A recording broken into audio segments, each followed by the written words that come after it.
Jesse bought a brand new RV that turned out to be unusable due to mistakes at the factory. Will Grand Design do the right thing? I just had no idea how bad it was going to be. Hi, I'm Liz. I help people stuck in an RV nightmare. This channel is dedicated to waking up the RV industry so they'll take care of their customers. I've been able to get 12 buybacks, numerous cash settlements, and factory repairs. This is all thanks to you for liking, subscribing, and sharing, making this channel the force that it is. Today, Jessie shares her story of buying her first RV. It's the first time I've really done this. I've never bought a camper before, haven't been camping, and just thought it would be a good way to do my visits throughout the U.S. I started looking into travel trailers, a light enough one that my 2006 vehicle would be able to pull. Originally was looking at the Jaycos, and then I read exceptional marketing, obviously by Grand Design, stating how much better the Grand Design stuff was compared to Jayco. So I switched over and said, I'm only getting a Grand Design. That was for about a year looking into it. I went to the Blue Compass in Indianapolis, about an hour drive, told them this is a new thing for me, but I know the one that I want to see is the 151BH. It's a 2025 Transcend 1. I saw it and said, okay, what do I have to do here to hold this? I had to do a $1,000 deposit. That was March 19th of this year, 2025. He said, well, you have to have this purchased by the end of this month. And I said, but the campground doesn't open until the 22nd of April. And I said, so what happens if I don't complete the purchase this month? He said, well, we take it and put it back on the lot, and then you have to wait a couple of weeks to get your deposit back. And I was pressured into it. That was on the 19th of March. It should have been a red flag to me. Here I am.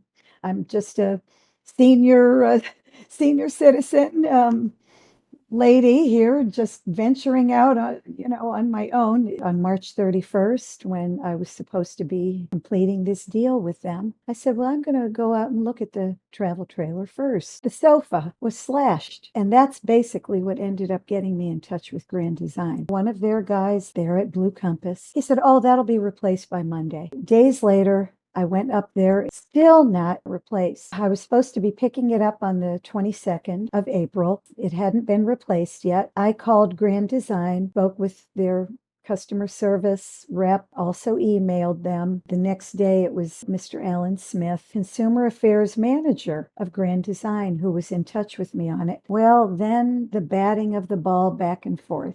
Grand Design, Blue Compass, Grand Design, Blue Compass, not getting a straight answer, saying, oh, we'll have it here. We'll have it replaced next week. Well, it didn't get replaced until the first week of May. I was glad that it was replaced, and glad, really, that's what was the open door to be in contact with the man from Grand Design. At the campground, first couple days I was there, by the third night, the door wouldn't lock from the inside. That was a little scary, being in this travel trailer myself. A handyman did something for me the next day to get it working. And then I end up finding out, wow, there's a lot of moisture in here. This is a very small unit. The air conditioning, you can't shut the fan off on it. So it circulates the air constantly, which I found out later in a small space is not a great thing for humidity. I'm waking up in the mornings, moisture on clothing hanging. Moisture had gotten into the bagged and boxed food items. I just had no idea how bad it was going to be. After about a month is when it started just getting me in my throat and my breathing.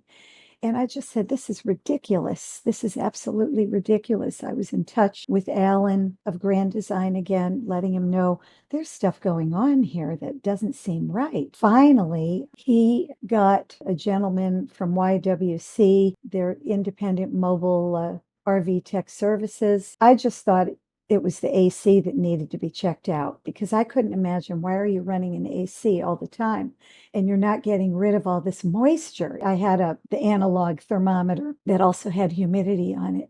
At times, it was much higher humidity inside, over 80%. I just couldn't understand it. The guy went up on the roof, Philip, and he said, oh, you've got an unsealed roof over here by your vent, close to the shower enclosure. And he said, you definitely got water inside your wall in the bathroom, but there was no way to see it. How would I have known? Because of the shower enclosure that, goes over the whole wall. I was shocked. He said, I'm going to seal it up.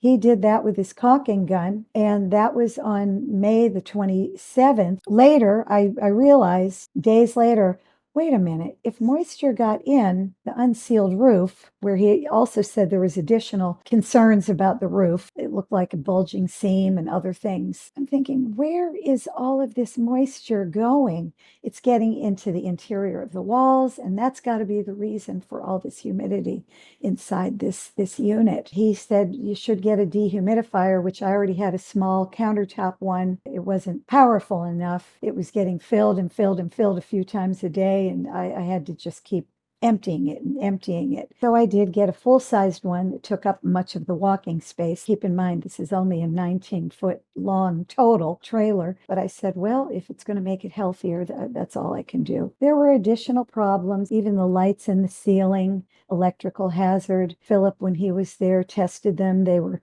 105 degrees and climbing, and it melted his piece of electrical tape off the meter that he was reading the temperature with. He also said the entrance door is damaged. That's part of the reason why it wasn't locking properly. The strike plate was in the wrong place, and he said it looks like somebody beat or hammered on the bottom of the door trying to force it to fit, and therefore it was hung wrongly.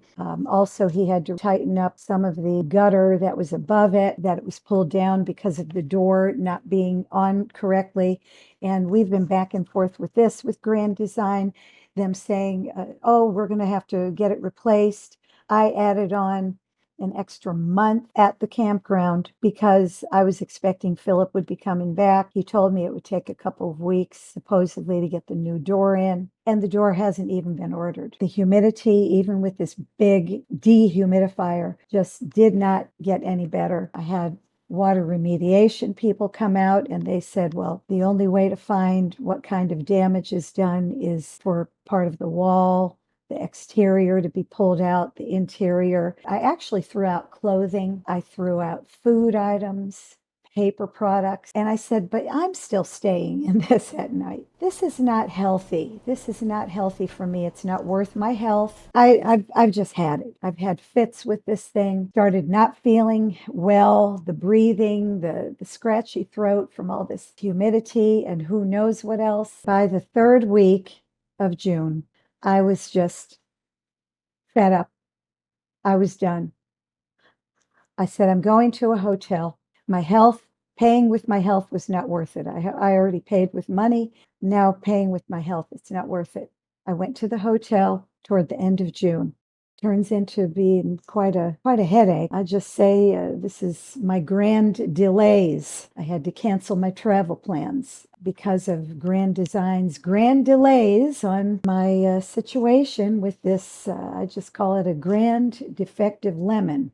I was reaching out to Alan's. Enough is enough. That was the verbiage I used. Enough is enough. I just want Grand Design to take this back. I need you guys to tow it to whoever you would need it towed to, whether it goes to your factory or whether it goes to Blue Compass. Alan ended up saying, oh, well, we'll just have somebody come out while you're at the campground and they'll check it again and they'll just relieve you of your concerns and worries. And I thought, no, that's not going to work out because at the campground, you're not really allowed to do heavy work on your vehicles or RVs. Back and forth with Grand Design the whole entire month of June. On Monday, July the 7th, Alan finally got back in touch with me and said, oh, we have the go-ahead to have it taken to Blue Compass in Indianapolis. The plan is for Blue Compass to fix it, even though I want to just get my money back.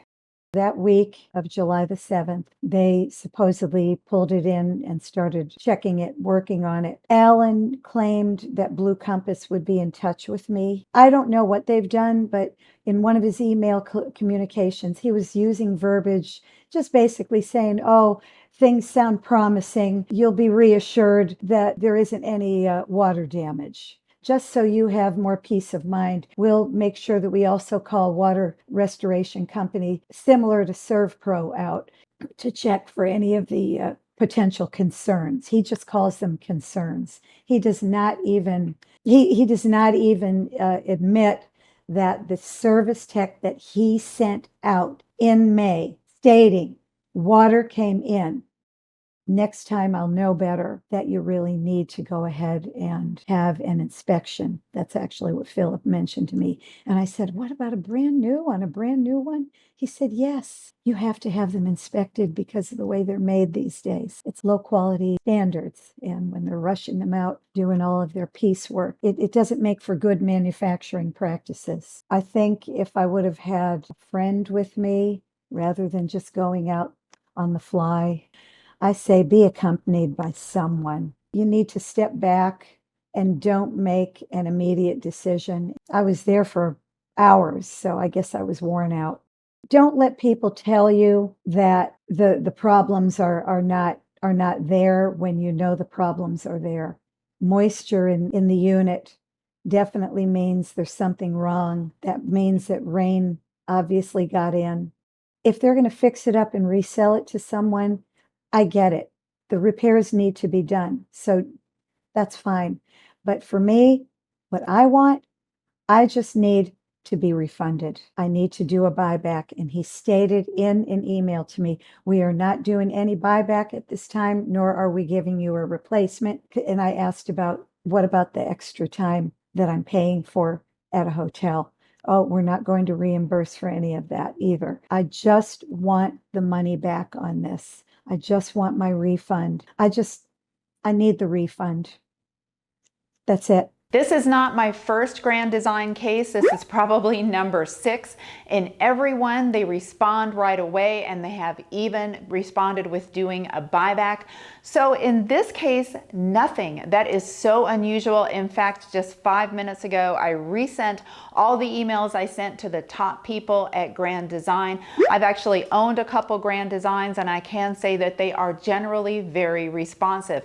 But sometimes it takes the video. I mean, this is really about the only power we have these days is the power of social media.